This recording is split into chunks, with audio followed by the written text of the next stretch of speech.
Nosso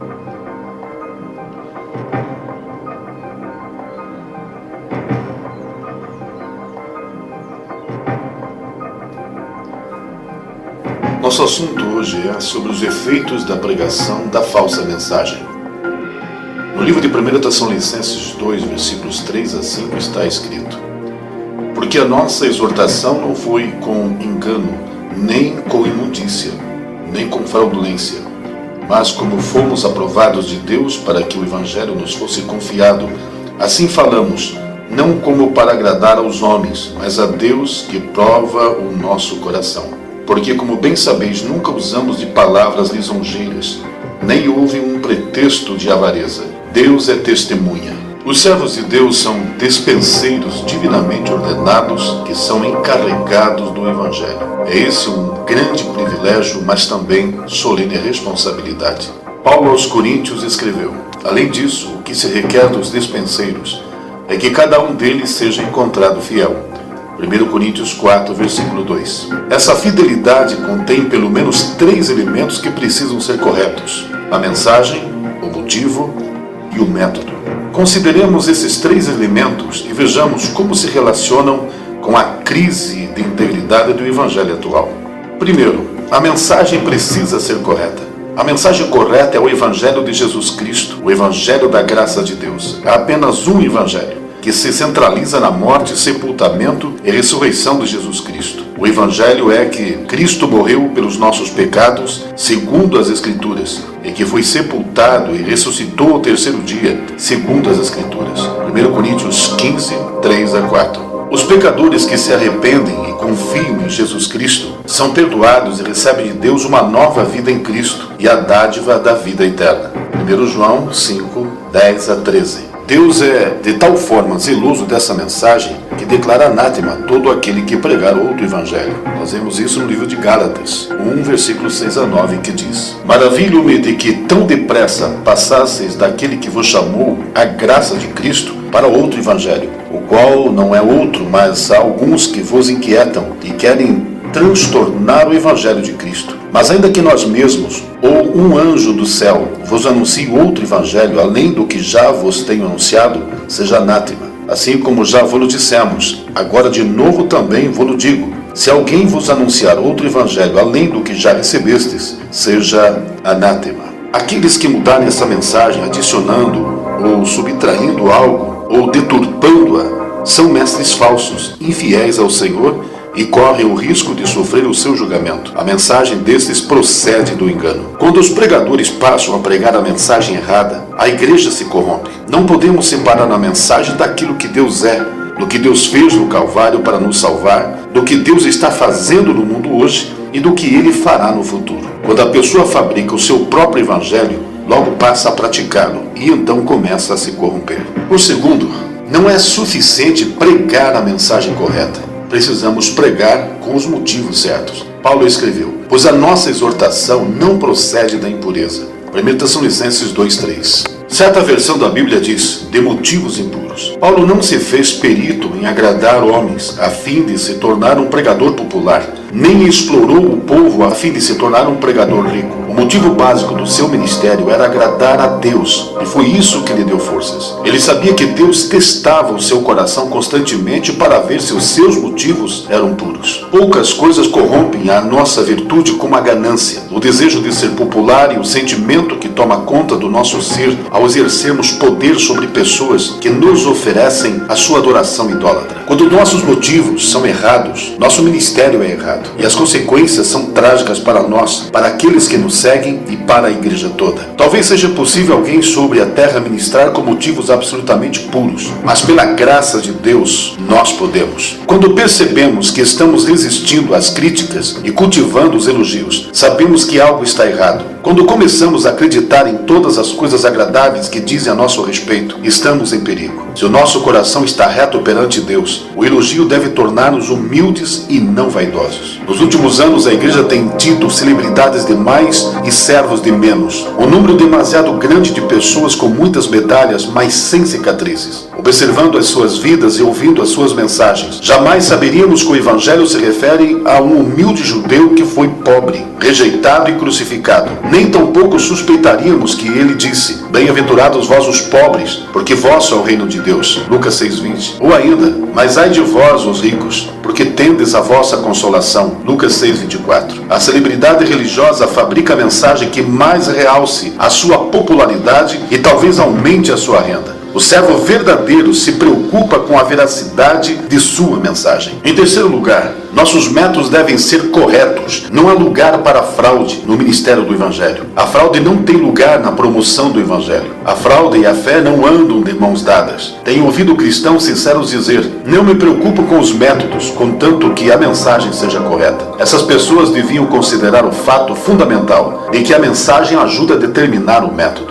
Alguns métodos do ministério evangélico são indignos de evangelho. No seu relacionamento com as pessoas, Paulo era franco e honesto. Não tentava seduzi-las com o evangelho. Alguns poucos cristãos à moda antiga, inconformados com a situação atual da igreja, indagam do porquê os pregadores da atualidade não pregam sobre o pecado, arrependimento ou julgamento divino. A resposta para essas indagações é que a maioria das pessoas que frequentam as igrejas hoje não dão ouvidos a esse tipo de pregação. Por isso, com medo de perderem a popularidade e temendo que seus seguidores os abandonem e fiquem sem seus dízimos e ofertas, transmitem mensagens que tratam unicamente sobre o bem-estar humano. Entretanto, não se encontra esse tipo de sermões em lugar algum no ministério de Jesus, no dos seus discípulos ou na da igreja primitiva. Às vezes Jesus usava paralelos interessantes para conseguir a atenção dos seus ouvintes, mas depois fazia com que enfrentassem seus pecados. Obteve a atenção da mulher junto ao poço falando sobre a água viva, mas depois ela teve de encarar os seus pecados. Vai, chama o teu marido e vem cá. João 4,16. Jesus estava longe de ser um pregador do êxito. Na realidade, algumas das suas mensagens foram tão condenadoras que os ouvintes desejaram matá-lo. Sermões que adulam os pecadores jamais os salvam. A pregação do evangelho verdadeiro exalta a Deus e condena o pecador.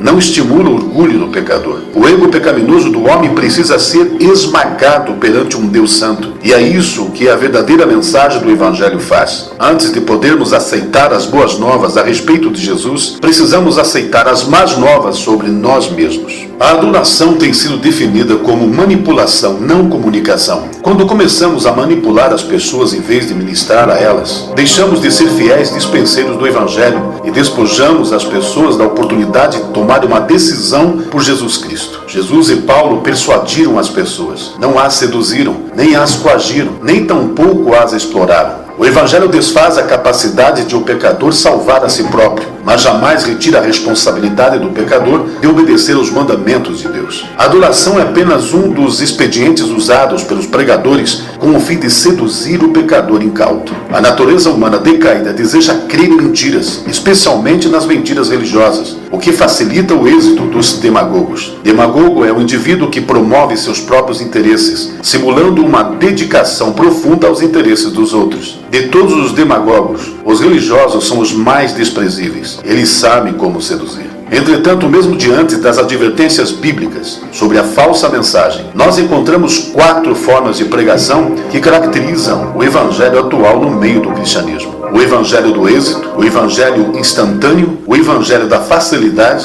e o evangelho a gosto do freguês. Para que se tenha um pouco de conhecimento, consideremos cada uma dessas formas de pregação. Primeiramente, deixa-me expor o evangelho do êxito. O moderno evangelho do êxito ajusta-se bem a uma sociedade como a nossa que cultua a saúde, a riqueza e a felicidade. O evangelho do êxito é uma mensagem barata destinada às pessoas que procuram uma solução rápida para suas vidas, mas não mudança permanente no seu caráter. A W. Tozer expressou melhor essa ideia. Parece que muitos cristãos desejam desfrutar a sensação de sentir-se justos, mas não estão dispostos a aguentar a inconveniência de ser corretos. Por que estará Deus tão interessado em que preguemos a mensagem correta? Porque Ele é o Deus da verdade, e um evangelho falso destrói a verdade. Para começar, a mensagem do evangelho está vitalmente relacionada à própria natureza divina. Jesus não apenas salva, Ele é o Salvador. Quando mudamos a mensagem de Deus, mudamos o Deus da mensagem. O Deus dos pregadores do êxito não é o Deus da Bíblia ou da igreja primitiva. O evangelho popular do Êxodo tenta levar-nos a crer que o maior interesse divino é tornar-nos felizes, não fazê-los santos, e que ele está mais preocupado com a parte física e material do que com a moral e espiritual. O evangelho parcial não é o evangelho em absoluto, pois não pode haver boas novas quando Deus é deixado de fora. Nossa tarefa não é dar às pessoas o que elas desejam, nossa tarefa é dar-lhes o de que precisam. O evangelho do Êxodo não somente apresenta uma visão distorcida de Deus, mas também deturpa a doutrina bíblica. Deus tem todo o direito de julgar aqueles que pregam um falso evangelho, porque a mensagem do evangelho custou a morte de Cristo na cruz. Jesus derramou o seu sangue para cumprir a santa lei divina, a fim de que os pecadores perdidos pudessem ser perdoados e reconciliados com Deus. Paulo escreveu: Deus estava em Cristo reconciliando consigo o mundo. 2 Coríntios 5:9. Jesus não morreu para tornar-nos saudáveis, ricos e felizes. Ele morreu para fazer-nos santos, transformar o evangelho em cartão de crédito santificado,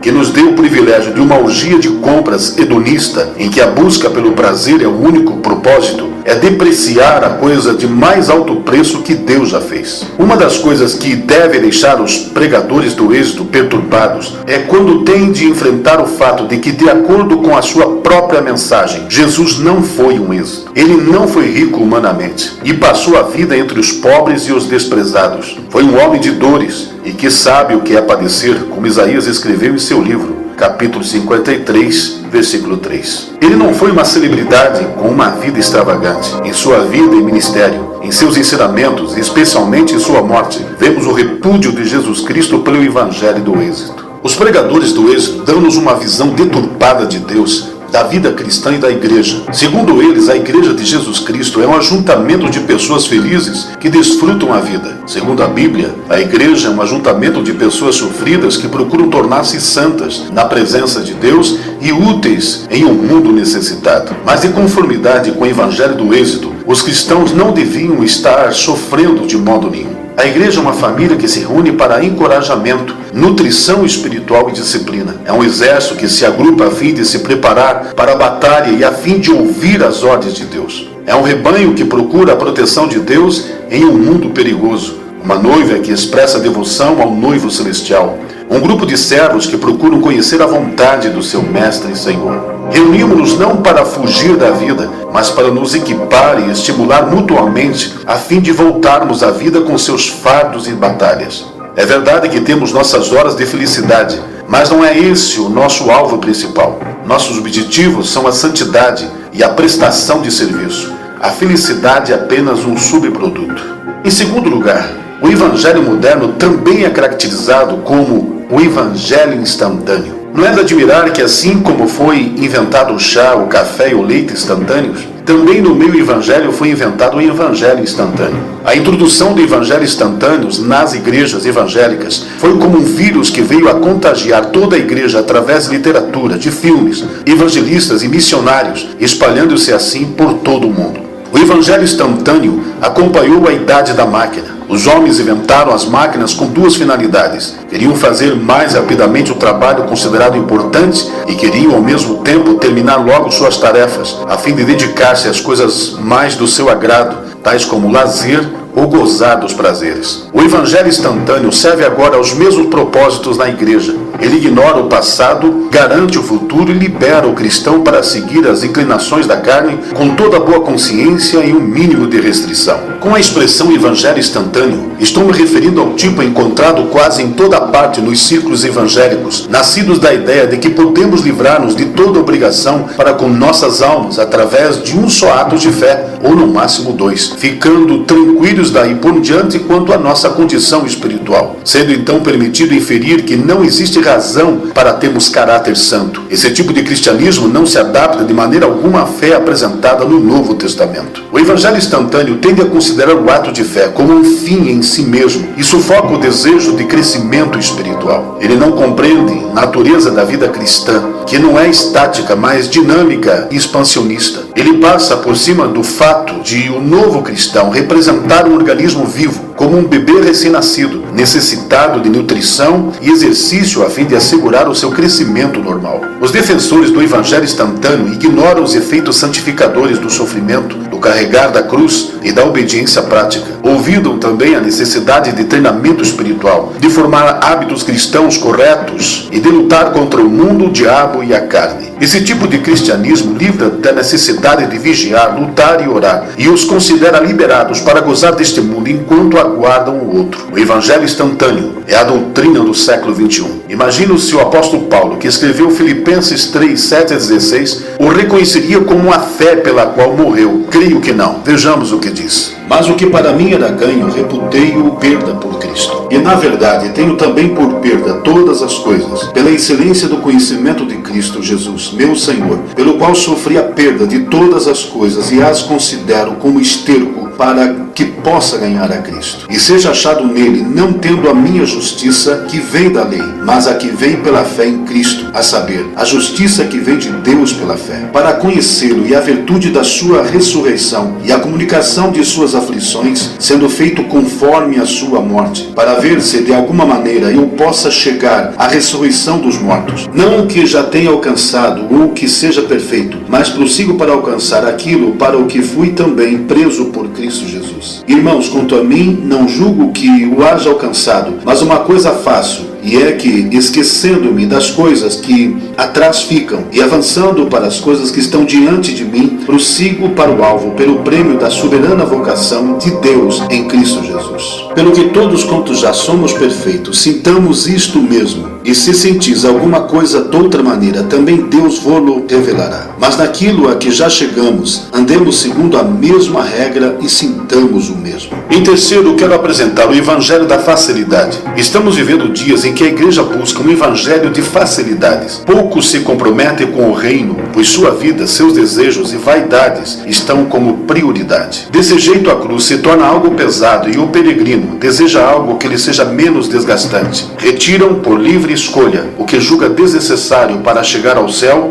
e passa a viver conforme seu próprio entendimento. Infelizmente, o que vemos hoje em algumas igrejas é o evangelho da facilidade. Faço o que quero, sigo a minha interpretação bíblica. Não preciso ser orientado por uma liderança. Será que preciso dela? Não é preciso mais orar, jejuar ou adorar a Deus em comunhão com os irmãos. E o pior é que alguns líderes ensinam isto, pois parece ser mais fácil para atrair as pessoas. Nos nossos dias temos ouvido um novo evangelho, onde a pregação central não é mais o arrependimento que João e Jesus pregavam e posteriormente os apóstolos. A mensagem central já não é mais cristocêntrica. É verdade que o evangelho tem se infiltrado em todas as camadas da sociedade. Artistas aceitam Jesus, mas querem viver a vida da mesma forma, sem nenhuma transformação. Tragicamente, os ministros têm minimizado a verdade sobre renúncia, criando uma geração de crentes fracos e irresponsáveis, incapazes de compreender o que significa separar-se do mundo. Misturam tanta coisa mundana em suas mensagens que levam os crentes a encarar a maldade sem se envergonharem. Em consequência, a corrupção no meio evangélico tem chocado o mundo. Há pregadores que não fazem menção da cruz, nenhuma doutrina sobre sofrimento, arrependimento, ódio ao pecado, separação ou purificação, nenhuma chamada para entrega incondicional ao domínio de Cristo, nenhuma morte diária interior ou crucificação das concupiscências carnais, nenhum aviso da perseguição vindoura ou do julgamento iminente. E o mais trágico, muitos cristãos preferem ouvir sobre seus direitos, mas ignoram que Cristo tem direitos sobre nós. Quão terrível será o destino dos que querem viver um evangelho de dupla face. Jesus mesmo disse: "Este povo honra-me com os lábios, mas o seu coração está longe de mim. Em vão me adoram." Mateus 15, 8 e 9. Estamos enfrentando a trágica de uma geração inteira se desviando de Deus, porque poucos pastores podem mostrar-lhes como escapar das armadilhas satânicas destes tempos. Em quarto lugar, quero apresentar o evangelho a gosto do freguês. Um evangelho adaptado, adequado, aceitável. Um evangelho ajustado e conveniente. Um evangelho segundo os desejos dos outros. Juntando tudo isso, temos um evangelho que está sendo propagado por boa parte da igreja da atualidade.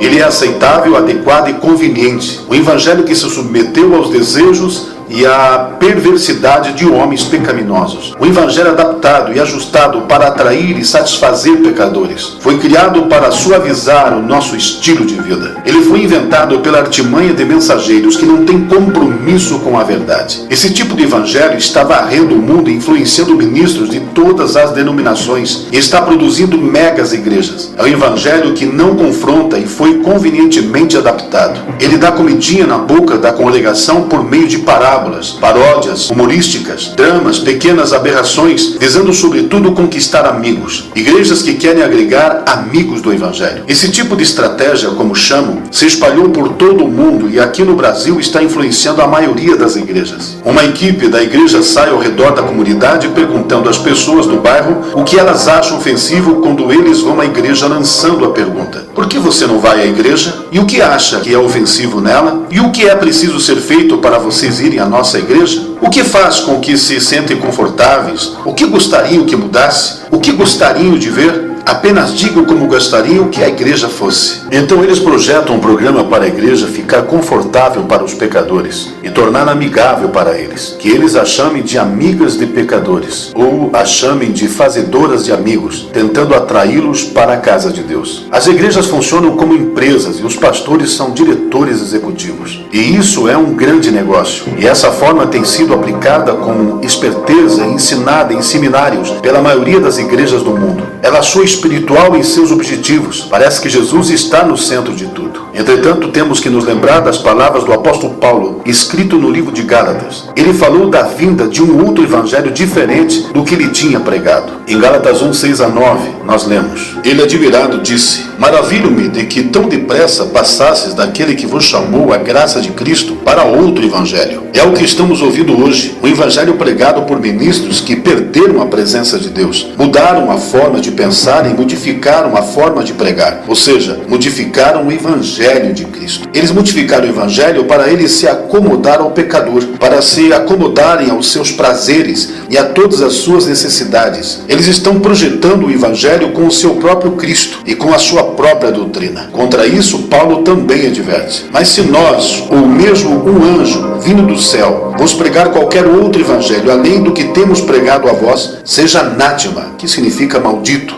Gálatas 1:8.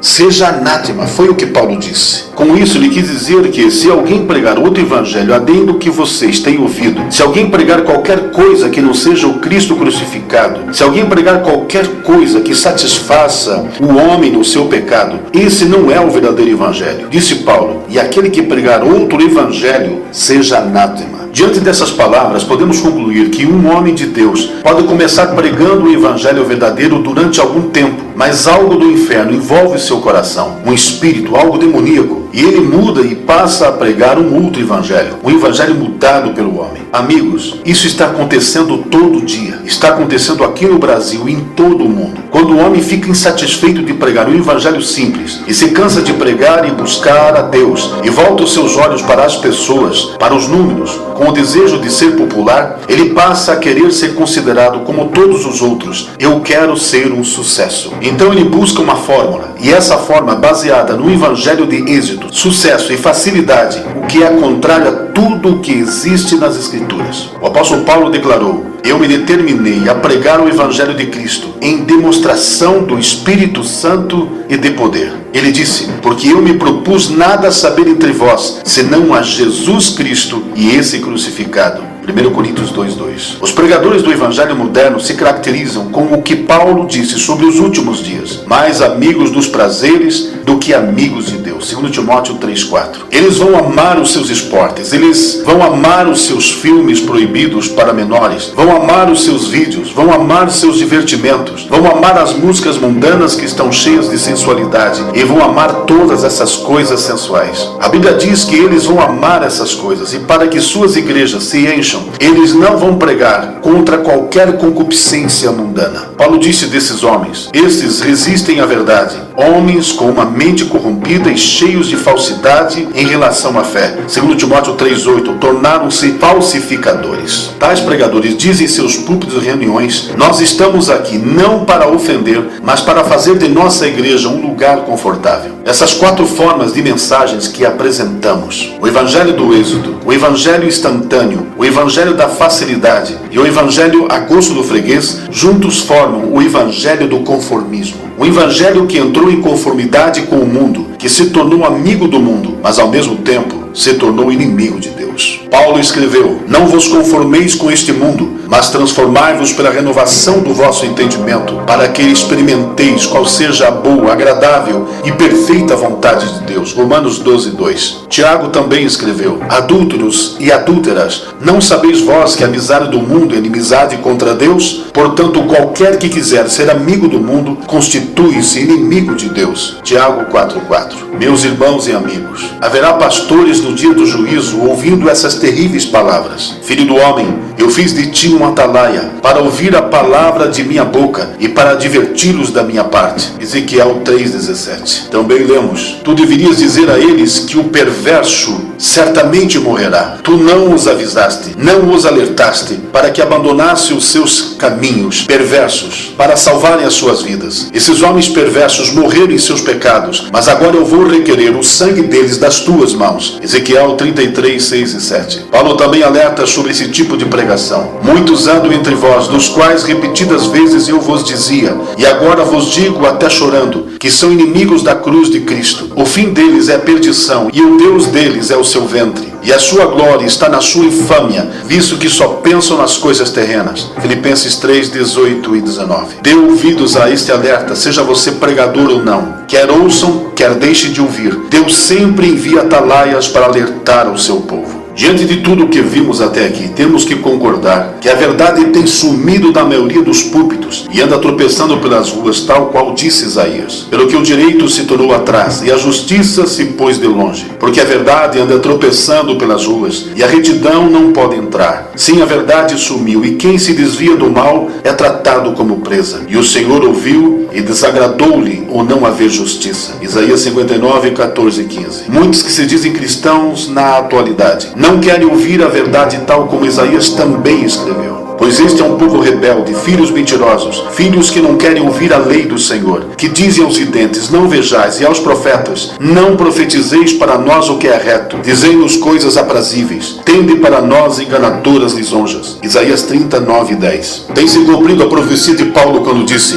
porque verá tempo em que não suportarão essa doutrina, mas tendo grande desejo de ouvir coisas agradáveis, ajuntarão para si mestres segundo seus próprios desejos, e não só desviarão os ouvidos da verdade, mas se voltarão às fábulas. Segundo Timóteo 4:3 e 4. Por esse motivo também escreveu: e por isso Deus lhes envia a operação do erro, para que creiam na mentira. Segundo Tessalonicenses 2:11. Estamos vivenciando no cristianismo atual o afastamento dos grandes princípios que Cristo estabeleceu em seus ensinos, a elaboração de projetos humanos usando as escrituras para justificar a errônea maneira de proceder sob a perversa influência de Lúcifer, fazendo com que os homens permaneçam no engano. E a verdade de que necessitam para serem livres de práticas pecaminosas, tropeçando pelas ruas por não achar guarida nos corações, e nem lugar nos púlpitos, onde na verdade deveria ser seu estandarte. Tenham em mente, irmãos em Cristo, agimos de conformidade com o que cremos, e nosso comportamento e fé determinam o que viremos a ser. Se cremos na verdade, ela nos santificará. Jesus disse: santifica-os na verdade, a tua palavra é a verdade. João 17:17. E nos libertará. E conhecereis a verdade, e a verdade vos libertará. João 8:32. Se crermos em mentiras, aos poucos nos tornaremos uma mentira, à medida que perdemos a integridade e começamos a praticar a duplicidade. É princípio fundamental de que nos tornemos semelhantes ao Deus que nós adoramos. Se o Deus é falso, seremos falsos. Pregador,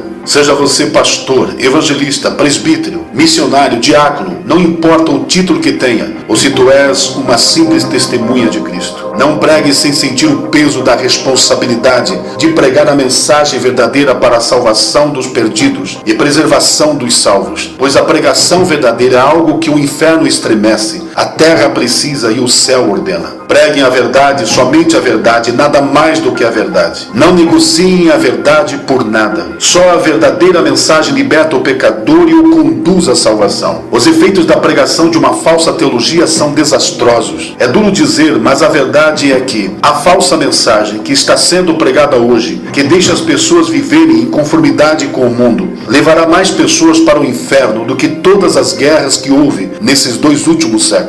Mensageiros de Deus dessa última hora, estejam atentos e depois meditem ao que vou lhes dizer ao fim desta mensagem. Teremos de dar contas daqueles que estão sob nossa responsabilidade, tal qual como está escrito no livro de Hebreus 13:17. Temos que velar pelas almas para que se salvem, e para que isso aconteça, temos que pregar a verdadeira mensagem bíblica não falsificada.